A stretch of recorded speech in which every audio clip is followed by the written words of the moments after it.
Welcome to the Profit First for Real Estate Investors podcast. This series is the Simple CFO Case Files, where our CFOs break down real client scenarios, financial systems, and practical decisions from inside the business. Enjoy the episode.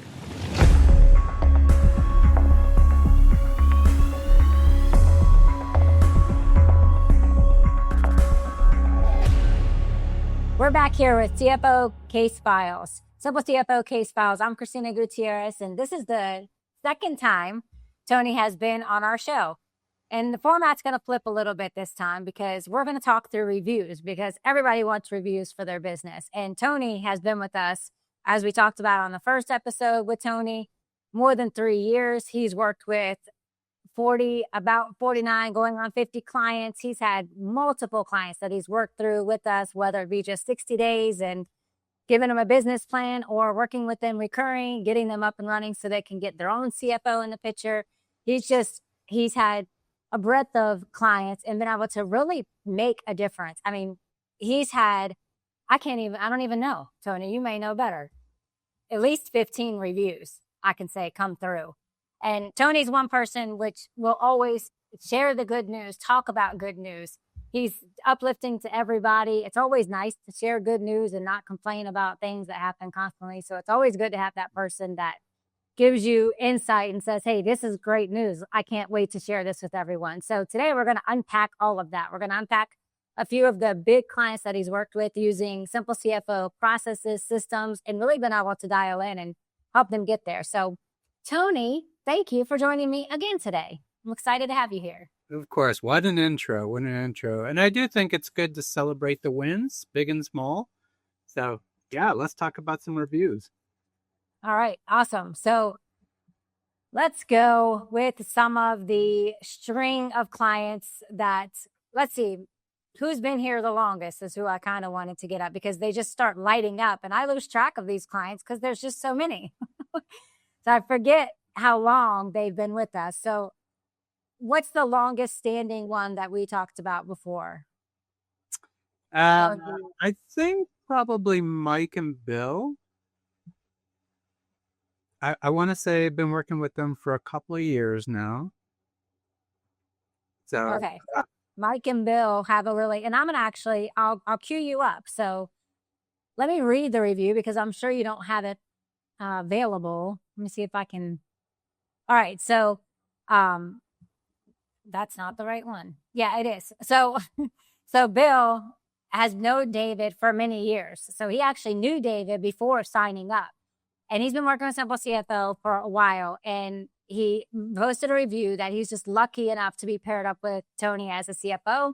Honestly, I don't know where we would be right now without their systems and his guidance. Total game changer. The people of this organization are the highest quality, highly recommend. So there's so much more to that because they're not going to write a book. So walk through how they came into us, what they do for a business, and some of the systems and things that you were able to implement for them. Absolutely. Yeah, I think, again, it's been about 2 years. Quick background on their business. It's sort of three-pronged. So basically in the real estate space, but they do traditional rentals. They also are in the storage business, so buying storage facilities, obviously renting them out. And then they're in the hard money business. So they loan to people who are out there flipping houses. So 3 streams. I will say this, when they first came to us, it was all just in one entity. And it's still basically in transition. But working with our team, working with a CPA that we brought in who understands the tax advantages of separating some of these entities out, dealing with some asset protection, some anonymity, just a variety of things. We're in the middle of restructuring all of that. And so that's one transformation that we've made. But, they're growing both in taking on more hard money. I think the goal is to have about 10 million out there on the street by the end of the year. So that's a pretty big goal. As far as storage, we're adding facilities, we're adding units into some of these. Some of that means that we've got some extra land and we can actually improve the property to be able to add more storage units, more square footage. which obviously makes a big impact in that business. So that's kind of the background. All right. So how did they come to you? Like when they came into us, what was their biggest thing? I mean, obviously they didn't know, right? They had everything in one entity. So they didn't know that was like a huge no-no. So they came in, were they feeling overwhelmed? They feel like they had a lot going through one entity. What was their biggest thing when they came in? Yeah, I don't even know that it's just the pain of being in one entity as much as they didn't really have clarity. Cash flow is a very common issue, right? Everybody feels that cash flow constraint. Like, hey, I think I'm making money, but my bank account doesn't show that. What's going on? All right. So we always start, part of our roadmap, we start with financial clarity. You got to know your numbers. And sometimes that takes a little bit of time to kind of peel back the layers and understand truly what's going on in the business. And because there's three businesses, they're very different. Right? We, in profit first terminology, we talk about something like pass-through revenue. You could consider that like a cost of sales or cost of goods sold in your business. Well, in the hard money business, that's paying investors. That's typically what that's involving. And how we make money is either through interest rate spread or in points or fees, things that lenders generate money from, right? That's way different than renting out boxes, which is basically storage, right? So in that case, we're paying property taxes and a little bit of maintenance and upkeep, but, and even different than the traditional rental business. So their pain was show me how and how much money we're making. And then they wanted to implement profit first. They wanted to be able to pay themselves. They wanted to be able to save for taxes, for income taxes, and have visibility to that. Obviously, profit. So they are filling those coffers every single month. We're paying them. They're taking draws. They're running payroll. They're doing all the things that I would expect an owner to take. And now it's just kind of building that confidence that we can keep sustaining that. We can keep repeating that. We can keep growing that and doing other things. And I will say to that angle, once those blocking and tackling items are behind us, now we can get more strategic. So in their situation, they had brought up at one point, hey, we have some cash and we can go out and make a purchase to go buy some additional storage units to place on our facility, or we can go get a lender and finance it and use our cash for other things. And so the topic of infinite banking came up. And we said, why don't you do both? Why don't you get into a whole life insurance policy, basically earn a dividend in your policy, take the cash out, go finance from yourself the purchase of those units. And now we're earning interest in multiple places. All right. So we can start introducing some of those more strategic type of plays once we get the basics behind us. Yeah, and I bet they can't wait for that.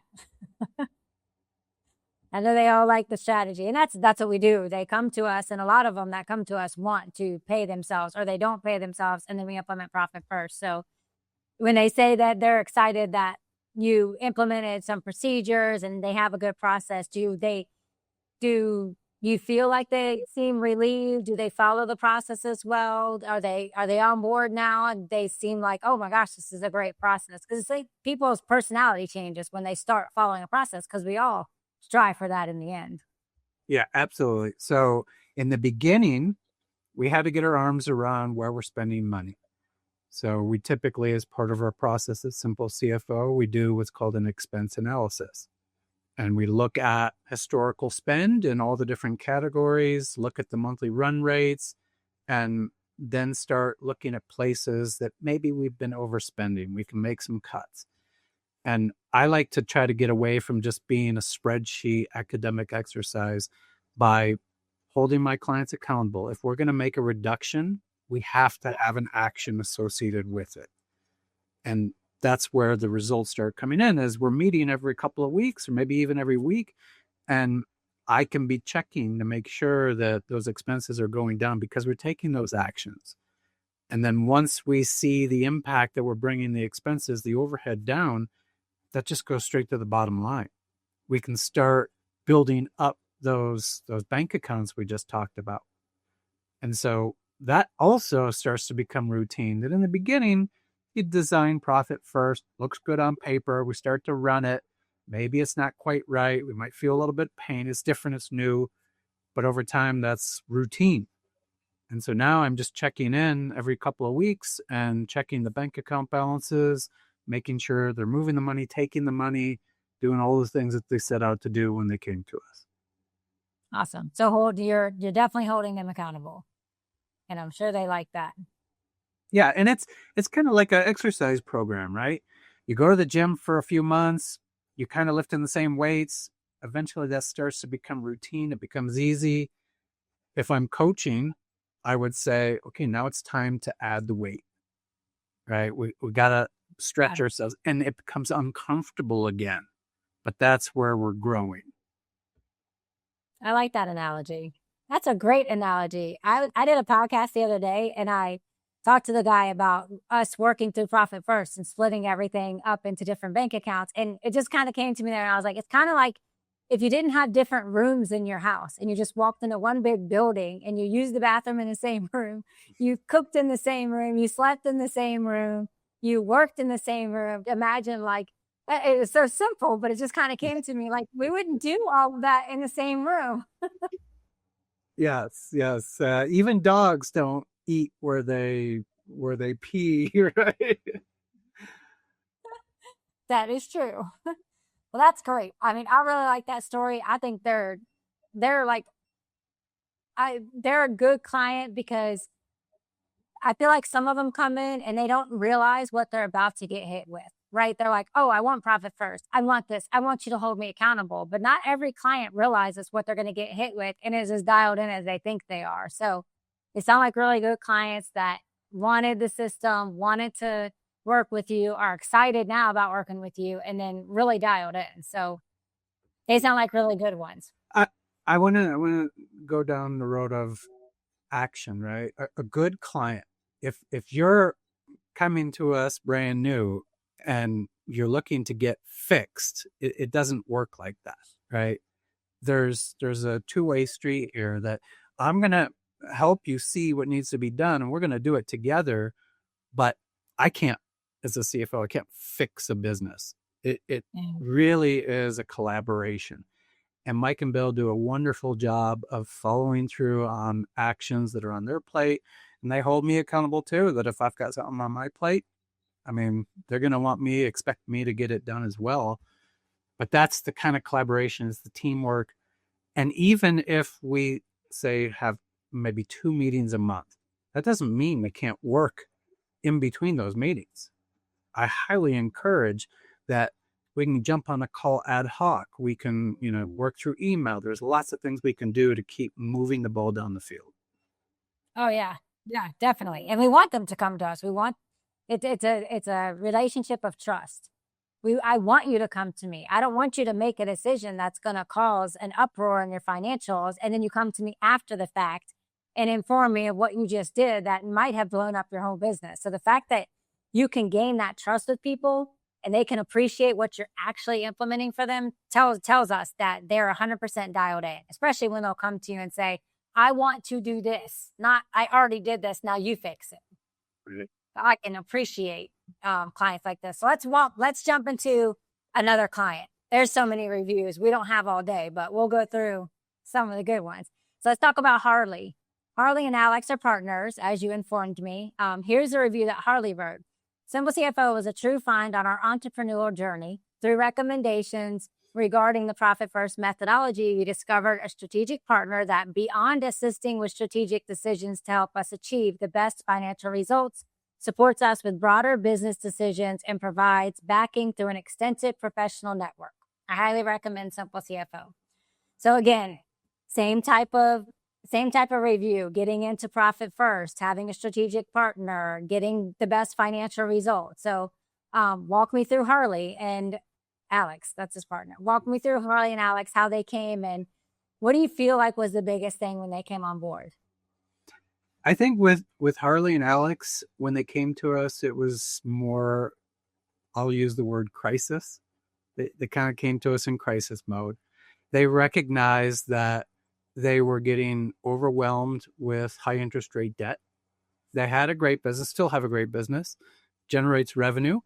They're starting to get control of the costs. It's a money-making business. They're by the way, they're in the fiber construction type business. They're the guys out there that are laying lines for fiber for companies like Verizon and some of the big carriers out there. So how cool. Should have noted that because they're a little different than real estate. So a little different. You specified. Yeah, and it's truly a construction business. You can take away, the specifics. They run like a construction business. They have clients. They can either be subs, they can be the prime, depending on the relationship and who the customer is. They own equipment. Sometimes they lease equipment, but they have their own fleet of equipment. Sometimes they even lease some of their equipment to other people, other operators. So there's lots of different ways to make money in the business, but there's a lot of ways to spend money.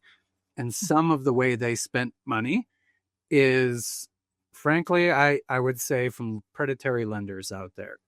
Just, the industry of lending has gotten a little crazy, especially as of late.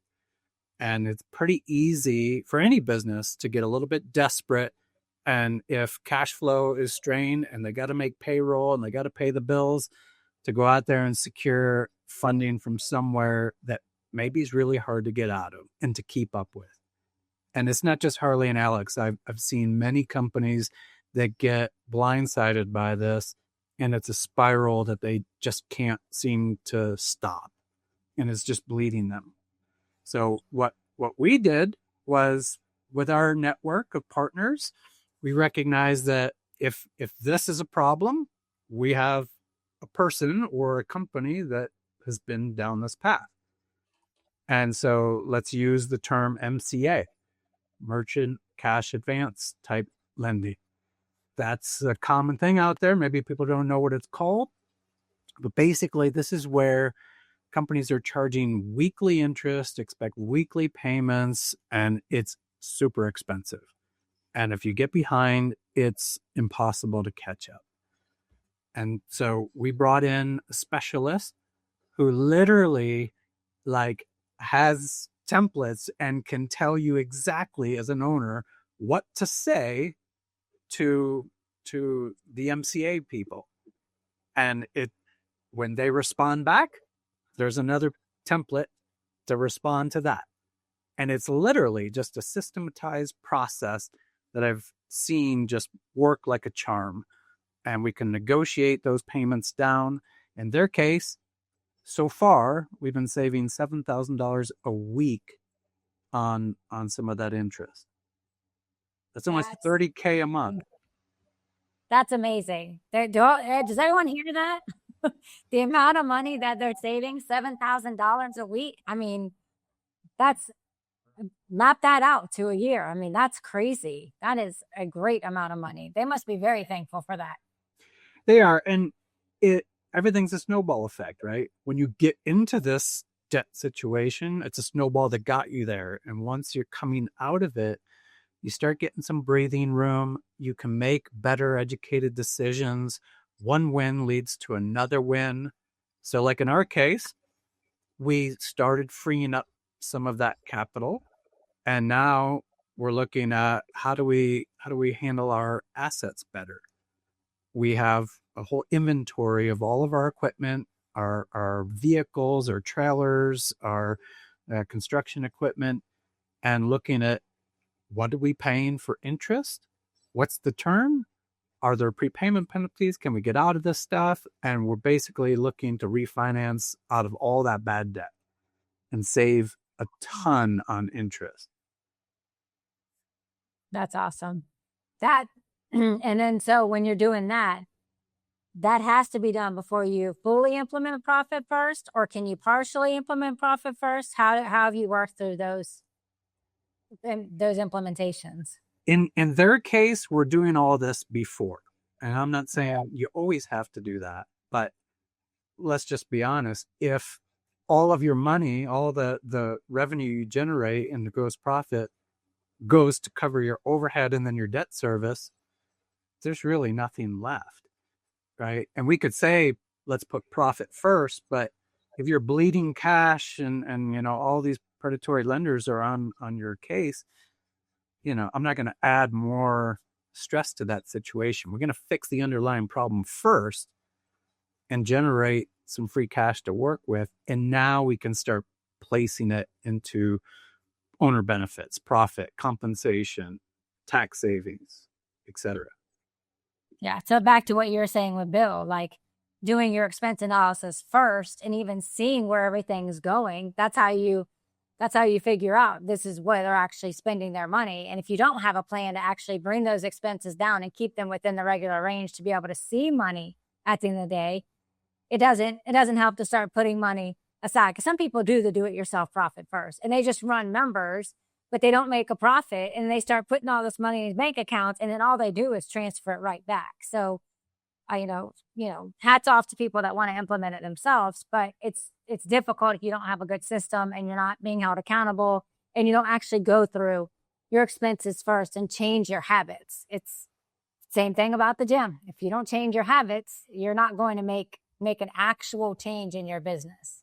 Right. You're just putting a Band-Aid on it, really. Well, and I'll deep dive just a moment on one of Alex and Harley's businesses. So Alex's wife, Claudia, she runs what's called a dealer business. She has equipment and she leases it out.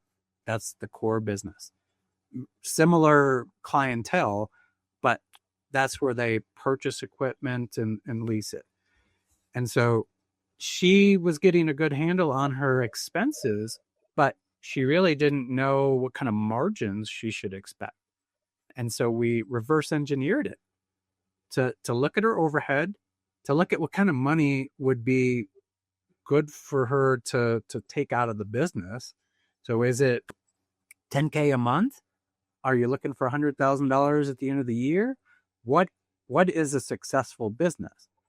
And so we came up with a baseline number that would make her feel like she's moving this company down the road. And we reverse engineered and learned that her gross margin was just not enough.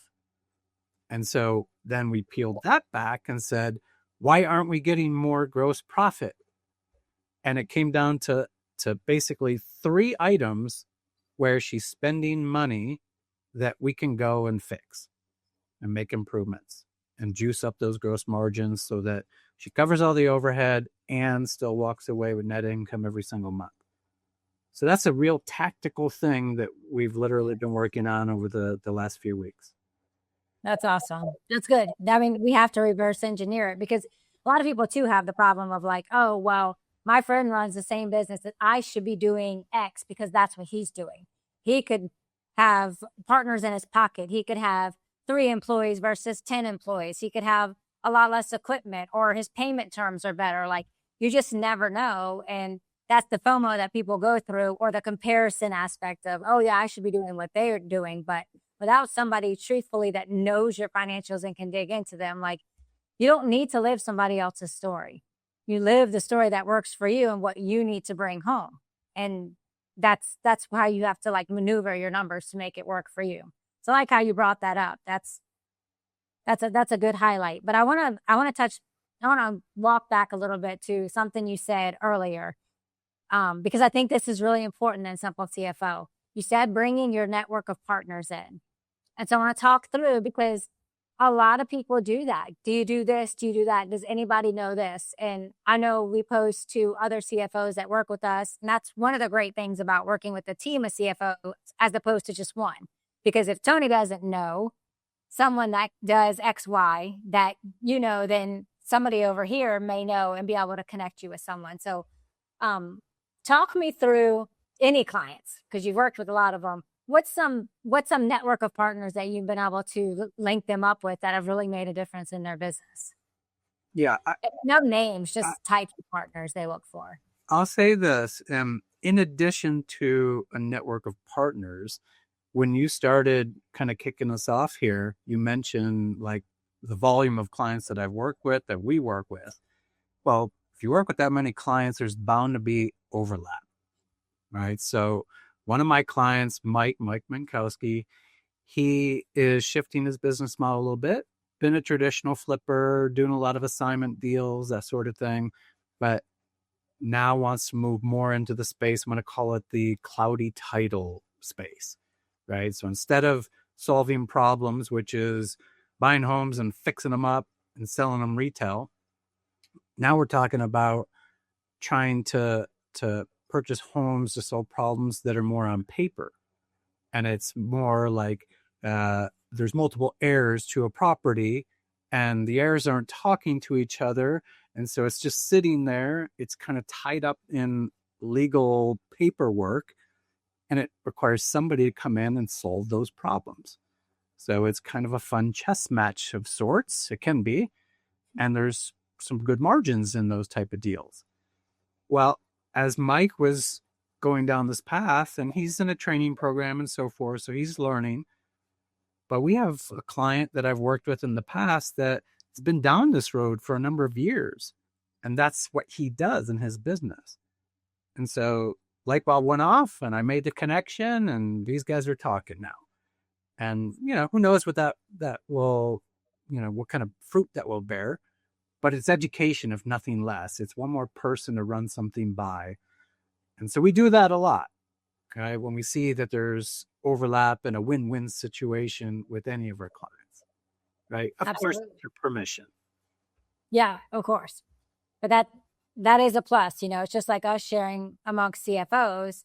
Our clients have the ability to be connected through us as well, because there's a lot of real estate investors in this world, and there's a lot of business owners in this world, and having just that inkling of one person that you can connect to that will completely get what you're doing, that's worth all the money in the world. So that's great. I'm glad that you added that too. Well, and so on the business partner front, maybe one or two more examples. So like in Harley and Alex's case, they got themselves into some interesting debt. And we can work on the MCA stuff, kind of put a strategist on that. But then the other part of it is, well, if we want to get more traditional debt, what do we need to do? We need to first understand what our business credit profile looks like. A lot of business owners know what their personal credit score is. They have no idea what their business credit score, business profile looks like. And so I brought in a partner in their case to help us explore that for each of their companies and see what names are tied to this, because there's multiple partners here, and how the individual credit scores are impacting the business credit, how any derogatories on the business credit are showing up, even so much as how much credit could they go out and get right now in any of those companies. And I don't want to say credit repair, but we're working to improve the credit profile so that they can qualify for better financing. That's awesome too. Because that can take you sometimes to like traditional lending where money's a lot cheaper. And that's a good thing to have. And most people don't think through that. You're right. It's like, I can pull, I was going to say Expedia. What is it? Experian. Experian down on Brad Street. There's a lot of tools out there. Yeah. All right. So I know this is going to be a long episode, but I can't get off the phone with one more review. All right. So let's talk about Brent Long. He said, Tony at Simple CFO has helped London Living look at our business in a way no one previously has. We are now looking forward, fully expecting our business to become cash flow positive as we follow the roadmap set before us. Hoping is not a strategy, and we are grateful to be on the journey with Simple CFO. So this review is it's really cool because we definitely go through a roadmap. So we talk through our roadmap a lot. When every client that comes into us goes through an onboarding, and we actually show them our roadmap and walk them through what the relationship is going to look like. So he obviously is pretty new because he says he's looking forward to expecting our business to become cash flow positive. So he's excited about that. And the fact that he said hoping is not a strategy is like key, because a lot of people think that hope is a strategy. So that's just a great line. It sounds like just a tagline, or maybe it could be something that you actually said to him before, and that's where he got it from. talk me through what being cash flow positive and what that hope looks like for him.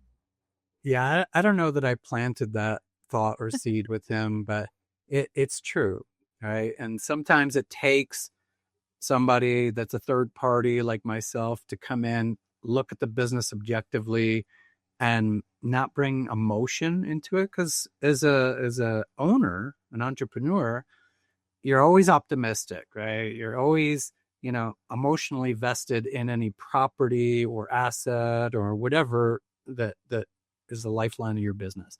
In his case, he's in the multifamily space. He's in a bunch of other new construction. He's even got a farm. He's got a lot going on, but multifamily is a big part of his business. He's got a good sized portfolio, but it's highly leveraged. And so the easy button, if anybody that's listening to this call, you're in real estate, you get this, right? Cash out refinance. That's the easy button. When you need cash, you leverage your equity. And before you know it, you got second mortgages, you got, lots of debt. And if you don't make changes in your business, you're still going to be right back where you started, right? So in his case, we literally went through every property. We're still evaluating this, but we've looked per property. How is it performing? And let's not put too much anecdotal on it. Let's look at the numbers. How is it performing? What's the gap? Let's look at gross potential rent. Is there opportunity? Are we not bringing in as much revenue as we could? What about the expenses? Did this property just go through a rehab and maybe, it's going to have a lower expense base going forward? Or is this just a dog? And I'm fine to say that's a dog. You need to take it behind the barn and shoot it. Maybe the owner wouldn't. I had somebody tell me that once, and I did. I shot it. I needed a coach to tell me to get rid of an underperforming property. I was too close to it, and I held it for too long. But thankfully, I got that advice. And so that's the advice I bring to my clients. I look at the property objectively. And, we're not just going to jettison properties that have potential. But if something is a cash suck and there's no real potential going forward, then it's time to really look at pruning your portfolio. And the biggest portfolio isn't the best portfolio. The most profitable portfolio is the best portfolio. So I bring in this lens of let's look at the NOI, the net operating income for every property. Let's look at the debt service. Is this thing cash flowing? Does it have the potential to cash flow? And just really peel it all back. And that's basically where Brent's coming from. We've been doing that for him, and I'm bringing this subjective lens to help him take some of these underperforming properties, get them on the market. Don't just cash out refi, but kind of get a stabilized portfolio. Once we have that, now we can start looking at profit first. But we got to right the ship first. Yeah. And it's not just looking at it from way up here. Going in and finding the issue, breaking down every single property is what's important. That's why bookkeeping is so important, because without proper books and even tracking stuff by property, which some people don't, you don't even know what you're spending on property. Like you think they think they make money. I did this, I did that. It went great. I sat at the closing table and got a $30,000 check. And that's really what happens. And then they don't break anything up and you can't even start to analyze it. So, with that said, bookkeeping is super important too. Having good books is key. I mean, you've hit that a couple of times. Like you can't do an expense analysis without good books, and you can't set up profit first unless you know what you're spending, what make, spend, and keep. We go over those three things all the time. So without bookkeeping, you can't do that. And then without actually having a financial partner that understands what all that even means, you can't even start to make the next strategic steps into your business. So these guys are obviously dialed in and see that. So you reminded me of an exercise I went through with one of our clients just yesterday. His name is Dan. And I do this for a lot of our clients. Anybody that's in the flipping space, this is a great exercise. I love being able to go in the books and run P&Ls by property and literally stack them up against each other. look at what kind of gross profit we made and the margins we made off of those properties, and then just do a little bit of a postmortem analysis and say, okay, this one, you made a 30% gross margin, and this one you lost 5%. What happened? What's the difference? And we can literally, if we do the right bookkeeping, we can see all the different levers, what we bought it for, what we rehabbed it for, how long we held it, and the holding costs associated with it, the financing. Every one of those is something we can fix or improve. And maybe your issue is that you're just paying too much with a hard money lender and you're holding it too long. It doesn't make sense. Yep. It's right. So yeah, we got to have the books to be able to do that. Oh yeah. And point things out and be able to look them strategically and see like what they're even saying. Because that's a lot of people feel like, how come my bookkeeper didn't tell me this? Well, that's not what they're hired for. They're recording the transactions and then handing you financials so then you can figure out what happened in your business. Yeah. So, and your CPA just wants to file your taxes. So they're not going to go and tell you what went right, what went wrong. They're not going to take the time to do that. They're going to take the money. They're going to file the tax return. And not speaking to all CPAs, because I know not all of them are like that, but 90% of them are, I'm filing your tax return. That's what I do. And so having a CFO on your side, that's like, okay, strategy. What do we need to do next? How do we implement profit first? Do you even know what you're keeping? How do we pay you? What's your next move in your business? How long do you even want to keep your business for? Because that's important. What's your goals? We have to tie everything to where they truly want to be in their business or in their life overall. Yeah, I think the biggest thing that we bring is we're pragmatic, right? So we can come in and observe what's happening. We can then draw conclusions as to what we think the root causes are that are causing the results that are happening. And then we can suggest strategy and tactics to address it. So in the example that I just gave of, stacking these properties up next to each other, looking at the margins, looking at the levers, as I call it, well, what do we do with that? We put that into an underwriting template and we fix your gross margin and say, here's the gross margin you need in your business to achieve this kind of net income given your overhead. And don't try and make it up on the rehab, or you can sell this for greater than market value because you're going to make it the best house on the block. Get those assumptions. Just follow the underwriting process, right? You're going to hold it for 5 months. This is how much you can afford to pay on hard money. Here's the rehab that we're going to go with.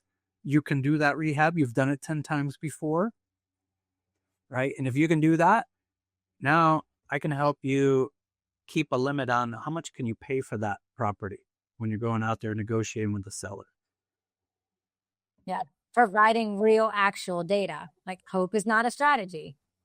Data, real numbers, running things up against each other, figuring out if 10%, 1 point, 12%, no points for, which type of lending is best. I mean, data, make decisions that are data driven, not hope driven. So true.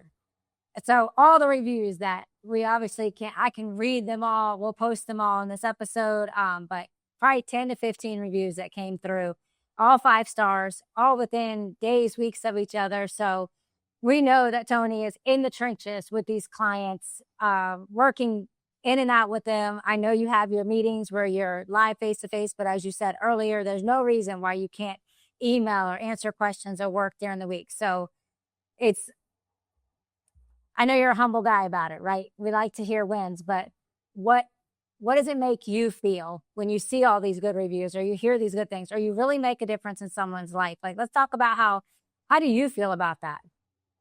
Yeah, I mean, the way I feel about it is if I can take some stress off my owner to enjoy them growing a business because maybe they left the W-2 and they wanted to just have some financial and time freedom. And so they started a business. Or maybe that's just how they kind of grew up. They never had a W-2 and they just, followed a path that felt right to them. I want them to be able to focus on the business and not the numbers so much and how they're spending and how they're tracking. And That's where I bring value, and I take that stress off of them. Right? I truly, if anybody's ever like followed traction and kind of went down the rocket fuel path, I'm the integrator. They're the visionary. Yes, I can help them, with expand the vision, but most of my clients, my entrepreneurs, they got into this because they got great ideas and they want to see those ideas come to life, but they need a partner, and that's where I come in. That's true. And you do a great job, clearly. So I know me, Simple CFO, David, all of us are like truly thankful. Like, not only do you serve clients well, you help us, you have a lot of meaningful insight.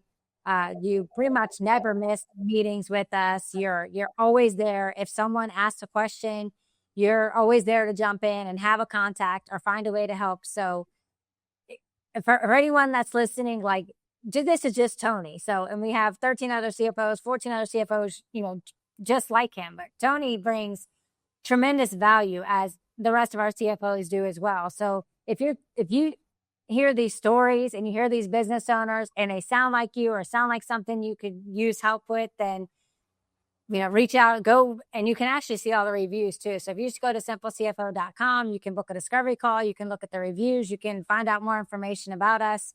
One last thing, Tony, what if you're talking to someone that doesn't have predictable cash flow, doesn't have clarity, wants some planning, wants a financial partner, what would you say to them? I mean, some people get a little bit taken aback on, hey, I have to spend money, I have to hire a company like Simple CFO, but yet I have this fear of my cash flow and, my bank account is going down. If I or a CFO like me can't help you make that back and then some, then we're doing something wrong, and you're not locking yourself into some long-term contract you can't get out of. I mean, a lot of times we come in 60, 90 days, we're making some immediate improvements right away, and you're going to see that. And if you don't, then, again, we're not doing our job right, and nothing is holding you back. So I would say it's at least worth giving it a shot if you feel that any of your situations mirror back to what we described in the case studies. We're here to help. Yep. Agreed. We are here to help. So whether it's with Tony or someone else, Tony's here, I'm here, we train the CFOs, everybody goes through the same procedure, the same process. This isn't independent of Tony, even though everybody has their own way and brings their own set of skills to it.